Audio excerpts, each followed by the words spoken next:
संजय राऊत त्या बातम्या कुठून आणतो, काय करतो हे आम्हाला आजपर्यंत कळालं नाही. शिवसेना आणि भाजपचं जे गठबंधन आहे, जे युती आहे ती इतकी मजबूत आहे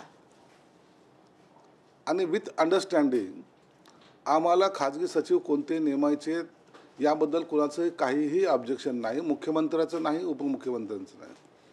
फक्त त्यांनी मंत्र्याला एक सूचना जरूर केलेली आहे. त्यांनी सांगितलं आहे की कोणतेही, मग तो PA असेल, तो क्लर्क असेल, तो OSD असेल, तो PS असेल, हे नेमताना काळजी घ्या.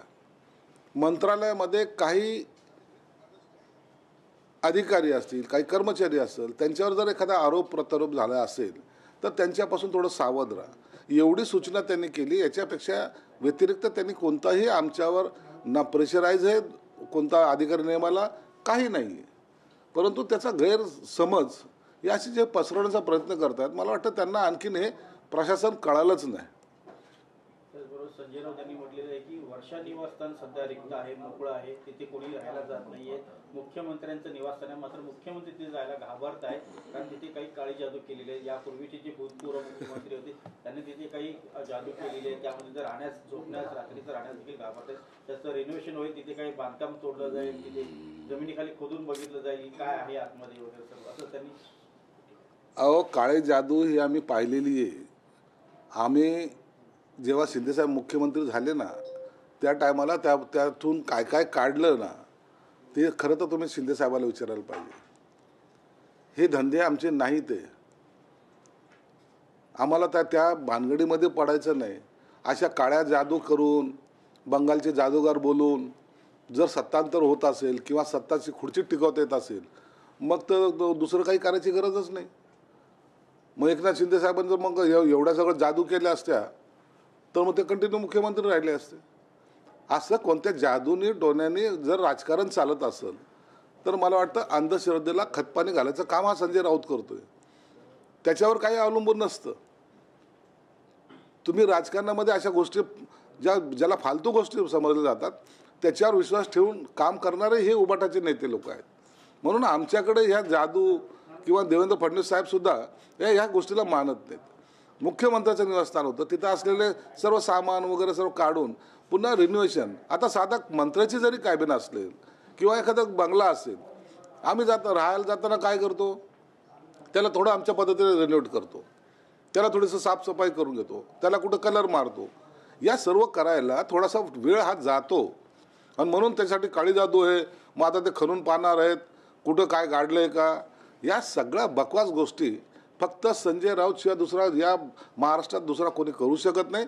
मला वाटतं अंधश्रद्धेच्या पायीच यांनी त्या उबाटाची वाट लावलेली. बंगालचा जादूगर हा नेहमी त्याच्या दारात असतो हे त्यांनाही माहिती आहे. म्हणून त्यांना कोणीतरी सांगितलं असावं आणि त्या आधारावर त्यांनी केलेलं हे स्टेटमेंट आहे. सर, यात सगळ्यात महत्त्वाची आणखी बाब समोर आलेली आहे की राज्य सरकारकडून कंत्राटदारांना देणारे 80,000 कोटींची थकबाकी जी आहे ती समोर आलेली आहे. त्यामुळे अनेक कंत्राटदारांनी काम बंद जे ते केलेले. हे बघा, माझी लाडकी बहीण योजना असेल किंवा इतर योजना आहेत, त्याला निश्चितच जवळपास 60,000 कोटी रुपयाचा एक लोड सरकारवर आलेला आहे. आणि त्या मधल्या काळामध्ये कंत्राटदारांनी जे काही कामं केलेली आहेत त्यांची बिलं थकलेली आहेत हे नाकारता येत नाही. परंतु त्याच्यामुळं काम बंद होईल अशी कोणतीही परिस्थिती नाही. प्रत्येकाला आता बिलाचं वाटपसुद्धा करता येत आहे, करतायत सरकार. म्हणून एकदम आलेला हा जो लोड आहे, दर महिन्याला मुख्यमंत्री लाडकी बहीण योजनेमध्ये जे काही पैसे टाकावे लागतात, त्यामुळे हा थोडासा जो पॅच आहे, ज्याला आपण संकटाचा पॅच म्हणू शकतो, परंतु ते पैसे सर्व करायला, बॅलेन्सिंग करायला थोडं सरकारची कसरत निश्चित आहे. परंतु त्या योजना बंद करता येत नाही. म्हणून त्याला पहिली प्रायोरिटी, नंतर कॉन्ट्रॅक्टरला प्रायोरिटी, हे सरकारचं धोरण आहे. सर, आपण बघितलं भंडाऱ्यामध्ये एका कार्यक्रमामध्ये प्रफुल्ल पटेल आणि नाना पटोले यांची भेट झाली. त्या भेटीमध्ये संवाद देखील नाही होतात. राजकीय भेटी याला आम्ही जास्त महत्त्व देत नाही. राजकीय भेटी सर्वांचे होतात. आमच्याकडे हे आम्ही अनेक लोक, नेते लोक एकमेकाला भेटतात, एका व्यासपीठावर येतात. म्हणून आता परवा 8-15 दिवसापूर्वी शरद पवार आणि अजितदादा एका व्यासपीठावर आले. म्हणून राजकीय काही घडामोड झाली असा अर्थ करणं चुकीचं आहे. शिंदे ठाकरे एकत्र येतील असा आशावाद अजूनही तुम्हाला वाटतोय का? नाही, आता येणार नाहीत. कारण हे बघा, उबाटा गटाने त्यांची सर्व लाईन चेंज केलेली. हिंदुत्व त्यांच्याकडे राहिलं नाही. काँग्रेस हे त्यांचं आता काँग्रेस आणि राष्ट्रवादी यांची विचारधारा त्यांनी स्वीकारलेली आहे. त्यांना आता मुसासारखे देशद्रोही लागत आहेत. त्यांना सावरकर आता त्यांच्याजवळ नाही.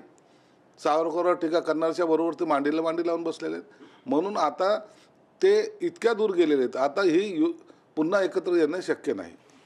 सर एक याला जोडून तुम्ही एबीपी माझाच्या कार्यक्रमात हे सूतवाच केलं होतं, आशावाद दाखवला होता. त्याच्यानंतर तुमच्याच पक्षाचे ज्येष्ठ नेते रामदास कदम यांनी म्हटलंय की तो त्यांचा वैयक्तिक मुद्दा असेल, त्यांना जायचं असेल तर त्यांनी खुशाल जावं, पण आम्ही एकत्र येणार नाही कारण की त्यांनी आमच्या पाठीत खंजीर खुपसलाय. रामदास भाईचं मत आहे ते रामदास भाईंचं त्यांचं सुद्धा वैयक्तिक मत आहे. माझं मत वैयक्तिक आहे. म्हणून आता पक्षाची जी लाईन आहे ती हीच आहे की आता युती होणार नाही आणि आम्ही एकत्र येणार नाही. संसदीय अर्थसंकल्प सादर झालेला आहे, पण त्याच्या आधी खासदारांची बैठक होणं अपेक्षित असतं आणि गेल्या 2 वर्षापासून ते झालं नाहीये. म्हणून सध्या विरोधक आक्रमक आहे. त्यांचं असं म्हणणं आहे की विरोधातले खासदार जास्त मोठ्या प्रमाणात आहेत आणि म्हणून सत्ताधारी बैठका घेत नाहीये. नाही, आता दिल्लीच्या राजकारणाशी माझा तसा अर्थार्थी संबंध नाही. परंतु महाराष्ट्रामध्ये ही एक प्रथा परंपरा पहिले चालत आली होती. अर्थसंकल्प सादर होण्यापूर्वी खासदारांची बैठक घेणे, खासदारांचे काही प्रश्न असेल किंवा महाराष्ट्राचे जे काही प्रश्न असेल त्या खासदारांनी लोकसभेमध्ये उपस्थित करणं गरजेचं आहे, असा तो एकंदरीत अजेंडा होता. परंतु कोणत्या कारणामुळे घेतली गेली नाही याबद्दलची मला कल्पना नाही. पण सध्या महाविकास आघाडीचे खासदार मोठ्या प्रमाणात आहे. तुम्हाला वाटतं की दिल्लीमध्ये राज्याचे प्रश्न सुटतील किंवा ते प्रश्न मांडतील असं अपेक्षा वाटते? त्यांच्याकडून अपेक्षा असण्याचं काही कारण नाही. त्यांनी त्यांची बाजू मांडावी. महाराष्ट्राच्या हितासाठी जोही खासदार कोणत्याही पक्षाचा असेल त्यांनी जर बाजू मांडली तर त्याचं स्वागत आहे. परंतु महायुतीचं सरकारसुद्धा त्याच पद्धतीने दिल्लीच्या सरकारकडे आपल्या महाराष्ट्रासाठी सर्वात जास्त काय घेता येईल यासाठी प्रयत्नशील निश्चित आहे. आणि आमच्या प्रयत्नाला तुम्ही पाहिलं असेल गेल्या सत्तेमध्ये 2.5 वर्षातही भरपूर असा निधी हा केंद्राकडून आपण घेतलेला आहे. सर, मुंबई महापालिकेचा बजेट 4 तारखेला सादर केला जाणार. खरं तर तिसरी टर्म असणारे लोकप्रतिनिधी नाहीत आणि अर्थसंकल्प सादर करणारे, त्याच्यात 10,000 कोटीची ठेवी पुन्हा कमी झालेली. कसं 10,000 कोटीची ठेवी कमी झाली तर ते कदाचित विकासाच्या कामाला कुठं त्यांनी लावले असेल. त्याचा सर्व हिशोब त्यांनी कदाचित मुख्यमंत्री साहेबाला दिले असेल. परंतु हा जो अर्थसंकल्प सादर होणार आहे त्या अर्थसंकल्पामध्ये सुद्धा पुन्हा मुंबईकराला काय देता येईल, मुंबईकर हा त्याच्याकडून वसुली करण्यासाठी तो काही नाही आहे तर त्याला आपण देणं लागतो, ही भावना या अर्थसंकल्पामध्ये सुद्धा तुम्हाला दिसून येईल. नितेश राणे असं म्हणतात ते महायुतीला सत्तेत आणण्यासाठी हिंदू समाजाने मोठी ताकद लावली होती. त्यामुळे आम्ही धर्म परिवर्तन कायदा, जोरदार कायदा समोर आहे. त्यांचं मत आहे, ठीक आहे, चांगली बाब आहे ना. खऱ्या अर्थानं यावेळेला लोकसभेला आणि विधानसभेला आहे ज्या पद्धतीने निरेटिव्ह सेट केला गेला होता आणि सर्व मुस्लिम आमच्या विरोधात टाकण्याचा प्रयत्न केला होता, दलित समाजाला आमच्या विरोधात करण्याचा प्रयत्न केला होता, म्हणून सर्व हिंदू समाज एकत्र येऊन त्यांनी मतदान केलं, हे निश्चित नाकारता येणार नाही. म्हणून त्यांच्यासुद्धा एकतेमुळं आम्हाला त्याचा फायदा झालेला आहे आणि सत्ता परिवर्तनासाठी तो एक मोठा बेस सुद्धा आहे. सर, बीड प्रकरणामध्ये अंजली दमानिया यांनी खुलासा केलाय की त्यांनी जे मुख्यमंत्री देवेंद्र फडणवीस यांना जे पुरावे सादर केले होते त्यांचा अवधी देखील संपलेला आहे आणि या संदर्भात खळबळजनक दावा ते उद्या करणार आहेत. पण तत्पूर्वी धनंजय मुंडे यांचा राजीनामा का घेतला जात नाहीये या संदर्भात पुन्हा प्रश्न उपस्थित करण्यात आलेला आहे. बघा, त्यांनी जर काही पुरावे दिले असेल मुख्यमंत्री साहेब त्यांचे निश्चित त्याचा दखल घेतील, त्या पद्धतीने कारवाईसुद्धा केली जाईल किंवा चौकशीसुद्धा केली जाईल. परंतु धनंजय मुंडेंचा राजीनामा घेणं हे अजितदादा त्यांच्या पक्षाचे जे नेते ते त्यांचा विषय आहे. म्हणून पक्षांतर्गत काय कुणाचा राजीनामा घ्यायचा, काय कुणाची नियुक्ती करायचा हा पक्षांतर्गत प्रश्न असल्यामुळं मुख्यमंत्री साहेबांनी सुद्धा तो विषय हा अजितदादांकडे सोपवलेला आहे. सर, बीडचाच मुद्दा आहे. खरं तर संतोष देशमुख हत्या प्रकरणी आता 55 अधिक दिवसांचा कालावधी उलटून गेला. अद्याप आंधळे जो आहे तो फरार आहे आणि त्यामुळे देशमुखांचं कुटुंब सतत न्यायाची आणि न्यायी हात मागत आहे. कसं बघतं ते? बघा, या सगळ्या प्रकारचा तपास एकदम व्यवस्थित चालू आहे. सगळ्याला मोकोका लागलेला गेलेला आहे. त्यांच्या सगळ्याच्या चौकशा चालू आहेत आणि त्या चौकशामध्ये इतर अनेक प्रकरणसुद्धा आता उघडकीस येत आहेत. म्हणून आरोपी सुटू नये ही सरकारची भूमिका आहे आणि एकदा ठामपणे मुख्यमंत्री उपमुख्यमंत्री जेव्हा सांगतायत की आम्ही आरोपीला फाशीच्या शिक्षेपर्यंत घेऊन जाण्याचा निश्चित प्रयत्न करत आहोत, त्याला एकदम कठोर शिक्षा त्याला झाली पाहिजे, ही जेव्हा भूमिका त्यांनी घेतलेली आहे, त्यामुळं हा कालावधीला तुम्ही काउंट करू नका, तर कशा पद्धतीने तपास आला याच्याकडे लक्ष दिलं पाहिजे. आता काही दिवसातच याचं चार्जशीटसुद्धा दाखल होईल आणि त्याची जे रेग्युलर ट्रायल आहे ती सुरू झाल्यानंतर लवकरच फास्ट ट्रॅकवर तो खटला चालणार आहे. म्हणून लवकर त्याची सुनावणी होऊन निकाल सुद्धा अपेक्षित आहे. तुमच्या पक्षातल्या 2 मंत्र्यांना अद्याप पालकमंत्री जे ते दिले गेले नाही. स्टे आणला गेला, 26 जानेवारी झाली, मुख्यमंत्री दावा सोडून पुन्हा रिटर्न आलेले, पण अद्याप चर्चा झालेली नाही. कसं बघतात त्याकडे, अद्याप निर्णय का येते? तिन्ही नेते देवेंद्र फडणवीस असतील, एकनाथ शिंदे असतील, अजितदादा असतील, यांची बैठक कदाचित झाली असावी. उद्या कॅबिनेटची बैठक आहे, त्याचा सूक्ष्मोक्ष सध्या उद्या लागण्याची आशा आहे आणि मला वाटतं आता हा विषय एकदाचा संपेल असं एकंदरीत त्यांची बोलणी झाली अशी माझी प्राथमिक माहिती आहे. याच रायगडच्या विषयावरून रामदास कदम असेही म्हटले की 90% जो मंडणगड रायगडमध्ये तो त्या ठिकाणी 90% राष्ट्रवादीने काम जे ते केलं गेलं नाही योगेश कदमांच्या विधानसभेत. आता तो त्यांचा अनुभव असेल ना, अनेक ठिकाणी असे अनुभव प्रत्येकाला वेगवेगळे आलेले आहेत आणि त्याचा सर्व आम्ही जो अहवाल आहे तो शिंदे साहेबांकडे दिलेला आहे. शिंदे साहेबांनी त्याची दखलही घेतलेली आहे आणि योग्य त्या सूचना सुद्धा त्यांनी दिलेल्या आहेत. बीड प्रकरणामध्ये नामदेव शास्त्री सध्या ट्रोल होताना बघायला मिळत आहेत, कारण त्यांनी पंकजा मुंडे यांना राजकारण नको म्हणून त्या ठिकाणी प्रवेश नाकारला होता आणि राजकारणाच्या मुद्द्यावर त्यांनी पत्रकार परिषद देखील घेतलेली बघायला मिळाली. त्याच्यामुळे सध्या ते मोठ्या प्रमाणात ट्रोल होत आहेत. संत महंत कोणत्याही जाती धर्माचे असो, कोणत्याही पंथाचे असो, अपेक्षा अशी आहे की सर्वसामान्य कोणीही असेल त्याला न्याय द्यायची भूमिका ही संत महंताची असली पाहिजे. त्या पद्धतीने नामदेव शास्त्रींनी जी काही वक्तव्य केलं त्यांना कशा अर्थानं केलं त्याबद्दल मी भाष्य करणार नाही, परंतु सर्वसामान्याची अपेक्षा, देशमुख कुटुंबाची बी अपेक्षा किंवा धनंजय मुंडेंची अपेक्षा, इथं सर्वांचीच अपेक्षा आहे की त्यांनी न्यायिक भूमिका घेतली पाहिजे. म्हणून त्याच्यावर आजच्या घडीला जास्त भाष्य करणं उचित नाही. शिवसेनेचे मंत्री जनता दरबार भरवणार आहेत, आठवड्याचे 3 दिवस खरं तर लोकांसाठी त्या ठिकाणी उपस्थित राहणार आहेत, काय सांगाल? आम्हा सर्वांना शिंदे साहेबांनी एकत्रित बोलून एक आमच्या सर्व मंत्र्याचे वार ठरलेले आहेत. त्या वेळेला त्या मंत्र्यांनी आमच्या पक्ष कार्यालयात उपस्थित राहून मंत्रालयातील कोणत्याही खात्याचे प्रश्न असतील ते सोडवण्याचा, सर्वसामान्यांचे प्रश्न सोडवण्याचा प्रयत्न त्यांनी केला पाहिजे. माझ्याकडे जे खातं आहे त्याचं तर काम मी करणारच करणार, परंतु इतर खात्याच्या मंत्र्याला सुद्धा ते एक प्रश्न सोडवण्यासाठी त्या सर्वसामान्य माणसाला घेऊन जाणं हा त्याच्या मागचा उद्देश आहे. मंत्रालयाच्या दारामध्ये येऊन खेट्या मारून अनेक जण वापस जातात, त्यावेळेला त्यांना दिलासा द्यायचं काम या माध्यमातून होणार आहे.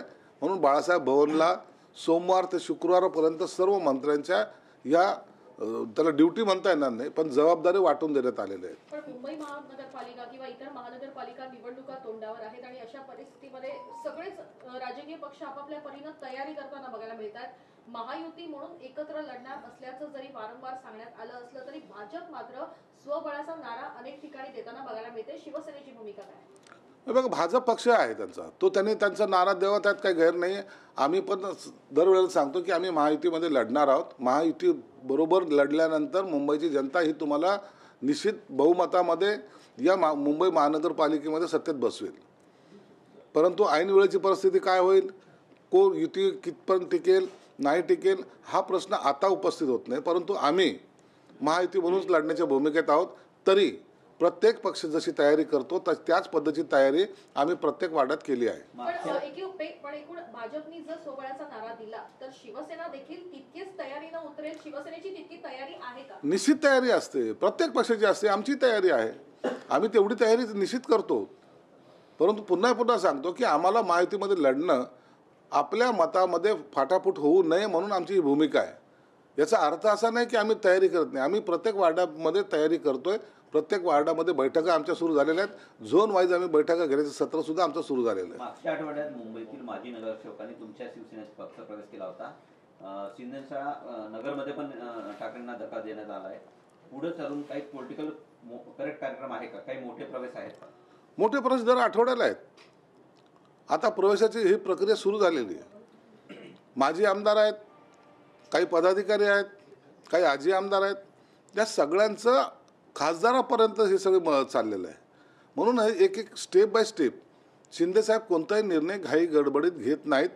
एक योग्य वेळेला योग्य कार्यक्रम हे त्यांचं धोरण असल्यामुळं आता एकेकाचे प्रवेश घेणं या आठवड्यापासून सर्व सुरू आहेत. आणि ऐन वेळेला म्हणजे जे काही मेन टार्गेटचा जो पॉईंट येईल त्या टायमाला मोठा प्रवेश हा आमच्या पक्षात होणार आहे. मनोज जरांगे पाटील यांनी म्हटलेलं आहे की निवडणुकीपूर्वी धनंजय मुंडेंनी त्यांची भेट घेतली होती आणि त्यांच्यासोबत वाल्मिक कराड देखील होते असं त्यांनी म्हटलेलं आहे. आता त्यांची भेट झाली होती, चॅनलने ती दाखवली होती. त्याच्यावर तर आता या आजच्या घडीला भाष्य करून त्याच्यावर उपयोग नाही. म्हणून त्या टायमाला झालेली भेट काय झालं, काय बोलणं झालं ते जरांगे पाटील आणि त्यांच्यातला संवाद आहे, त्याच्यावर आता आम्ही प्रतिक्रिया देणं योग्य नाही. धनंजय मुंडे प्रकरण महायुतीला जड जात आहे असं वाटतंय का? जड द्यायचा काही प्रश्न येत नाही किंवा डोकेदुखी ठरताय? नाही, डोकेदुखी ठरायचा काही प्रश्न नाही. त्यांची जे काय त्या जो काही प्रकरण झालं देशमुख हत्याकांड जे झालेलं आहे त्याच्यामध्ये जे आरोपी असेल त्यांना फाशी झाली पाहिजे या भूमिकेत आम्ही आहोत. म्हणून पोलीस तपास करतात, त्याच्या जो आरोपी ठरेल त्याला ती शिक्षाही मिळेलच. सर, तृप्ती देसाई असे म्हणतात ते वाल्मिक कराड 15-16ला दिंडोरी आश्रमात मुक्कामाला होता. त्यानंतर 17 डिसेंबरला तिकडनं निघून नाशिकच्या एका शरणपूर रोडच्या ठिकाणी भविष्य बघण्यासाठी गेलो होता. त्याबद्दल मला कल्पना नाही, परंतु असं त्यांच्याकडे माहिती असेल, उपलब्ध असेल तर त्यांनी पोलिसाला दिली पाहिजे. सर, हिंदी में जानना चाहेंगे कि आपने एक बयान दिया था कि दोनों शिवसेना एक साथ आएगी, ये बयान क्या था और अब आपकी भूमिका क्या है? मैंने ये कहा था कि सभी लोगों को ऐसा लगता था, कार्यकर्ताओं को ऐसा लगता था कि ये शिवसेना में फूट नहीं होना चाहिए थी, लेकिन अभी भी कई लोगों को उम्मीद है कि ये एक होकर काम करना चाहिए. तो भी उभाटा गठ के नेतागण ये युति ना करेंगे ना होने देंगे. उनकी अभी जो राजनीति में जो उनकी जो भूमिका रह चुकी है वो कांग्रेस और राष्ट्रवादी के भूमिका को सहमत है. उनको ना हिंदुत्व चाहिए, ना उनको सावरकर चाहिए, ना किसी और का नाम लेना उनके लिए एक डर सा बन गया. इसलिए अब वो युति हम किसी के साथ करेंगे नहीं. वो हमारी और उनकी युति होने का तो संभावना कतई नहीं, लेकिन अकेला चलो के भूमिका में शायद कुछ दिनों के बाद उनको चलना पड़ेगा. ये मेरे उस बारे में मेरा ख्याल है. सर, आपके इसी बयान पे आपके ही पार्टी के नेताओं ने कहा गया था कि ये आपका वैयक्तिक मत होगा, और जब पार्टी के मुद्दे होते हैं, संगठन के मुद्दे होते हैं, तो पक्ष प्रमुख से जो है बात करनी चाहिए. इस बारे में आपने बात की थी और अब आपकी क्या चर्चाएं चल रही है? मेरी पक्ष प्रमुख से शिंदे साहब से पूरी बात चलती रहती है, हम बात करते रहते हैं, और जो भी डिसीजन लेने का या तो जो भी बयानबाजी करने की मैं सोच के करता हूँ, और उसका सभी जानकारी वो शिंदे साहब को रहती है. अब आने वाली काल में आपको लगता है कभी चल के शिवसेना, आपकी शिवसेना और उनकी शिवसेना एक साथ आ सकती है? अभी कभी आएगी नहीं. अभी बहुत सारा पानी बह चुका है, वो अभी कांग्रेसी हो चुके हैं, उनको अभी खुद का ही ठिकाना कहाँ है ये पता नहीं. अब वो सिल्वर ओक उनके लिए मंदिर बन चुका है, इसलिए अब वो मुझे नहीं लगता कुछ दिन के बाद उनका ऐसी नौबत ना आ जाए कि वो वही किसी पक्ष में शामिल हो जाए. सर, दिल्ली चुनाव के मध्य रखते हुए संजय राउत इन्होंने कहा है कि गंगा में डुबकी लगा के चुनाव जीते जाते नहीं है, हम लोकशाही में जीते. अरे उनका वही तो कहता हूँ, उनका हिंदुत्व अभी खत्म हो चुका है. गंगा में डुबकी लेने से हिंदुत्व मतलब चुनाव जीते जाते नहीं, राम मंदिर में जाने से चुनाव जीते जाते नहीं, हालांकि कोई दरगाह पे जाने से चुनाव जीते जाते, ये उनकी राय है.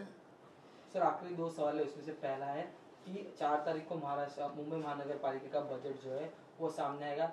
3 टर्म ये विदाउट लोक प्रतिनिधि बजट जो है तो एक्सप्लेन किया जाएगा, क्या हो सकता है और क्या मिल सकता है मुंबई के लिए? कोशिश यही रहेगी, जिस मुंबई के करदाताओं से हमने करोड़ों रुपए करदाताओं के नाम से उनसे जो वसूल किए हैं आज वो हमारे पास है, लेकिन उनको जो दिलासा देना चाहिए वो कितना दे चुके या दिया है या नहीं, इसके ऊपर ही बजट का भविष्य रहेगा.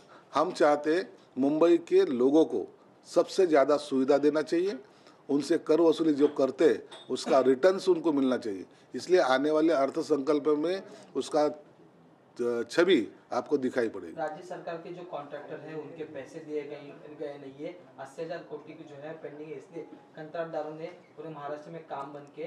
किस तरह से देखते हैं और ये आप क्यों आया है सामने? नहीं, कंट्रैक्टदारों के पैसे रोकने की वजह एक है कि अभी जो इलेक्शन के पहले जो घोषणा की गई है, जो लोगों को मुख्यमंत्री मेरी लाड़की बहन योजना हो या बच्चों की हो और किसी की हो, ये सब योजना को जो पैसा लगा है वो पैसा ज़्यादा तौर से इसी माध्यम से गया है। अर्थसंकल्प में उसमें तरतूद भी की गई थी। कॉन्ट्रैक्टरों के पैसे उसी वजह से थोड़े लेट हो रहे, लेकिन उनके पैसे दिए जाएंगे। काम को कहीं भी रोक लगी नहीं है। सर, एक शेवटचा मराठीत प्रश्न, काल महाराष्ट्र केसरी महाराष्ट्रात पार पडला, पण ह्या संपूर्ण कुस्ती शर्यतीला गालबोट लागलेला आहे। कोर्टापर्यंत मॅटर गेले, ते पंचांवर कॉलर पकडली आणि लात मारण्यात आलेले, कसं बघतात ते? आणि महाराष्ट्राच्या त्या कार्यक्रमाला अजितदादा उपमुख्यमंत्री उपस्थित होते। खरं तर आय विटनेस ते आहेत, ते याच्यावर काय जे काही निर्णय घ्यायचे ते सुद्धा निर्णय घेऊ शकतात। केंद्रीय मंत्री मुरलीधर मोहोळ सुद्धा त्या ठिकाणी होते। तर सर्व मंत्रीगण त्या ठिकाणी होते आणि त्यांच्या समोर झालेला प्रकार आहे, म्हणून त्याच्यावर आता फायनली काय जो काही निर्णय होईल त्यामध्ये ते कोर्टात गेलेत, कोर्टात सुद्धा त्याच्याबद्दलची बाजू ते मांडतील आणि योग्य तो निर्णय होईल।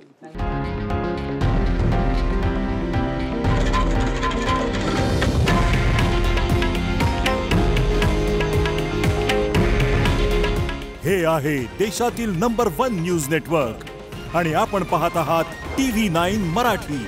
काळजी तुमची, हित महाराष्ट्राचं।